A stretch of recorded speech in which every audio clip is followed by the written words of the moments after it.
سعد محمد حاجی آقا، نوی محمد شمدین آقا سلیوانیه،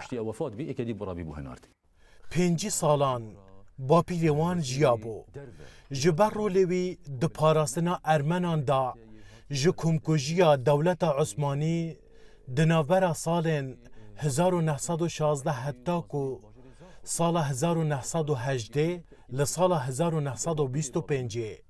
جعالی پاپای واتیکان پیوس 11 و بریکا وزارت درو یاوی ولاتی دهت خلات کرن. اول نزیکی چرخکیه وی خلات زیری و سپاسنامه یا پاپای دناف مالا خدا دپارزن. او خلاته یا پاپای واتیکانی پیوس 11 کریه دیاری وەکو ڕێزگرتنێک بۆ ڕەحمەتی محەممەدی شەمدین ئاغای سلێڤانەی هەممی ئەو زرۆف و ئەو کاودانێت ملەتی مەتێدا بوورین ساڵا 58 و حتا نۆتۆئێکی ئەو کۆچە میلیۆنیە چێبی و حتا پشتی ساڵە 2003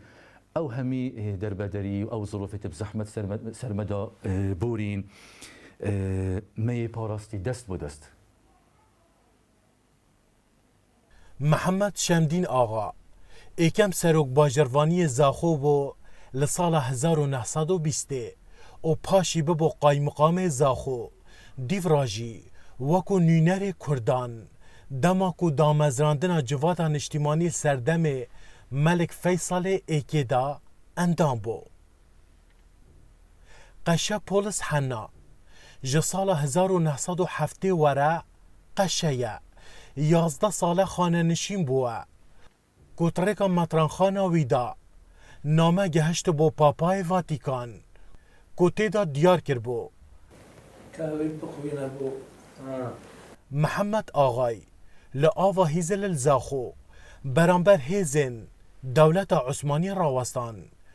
دیو راجی لسر ملک خوالتاخن بیدارو کسته کرستیان بنجه کرن. مطراني مرطي ما ثأسر أو مطراني عولي يهاتي زاخو أبوي قو خلال بسو شهر ساعته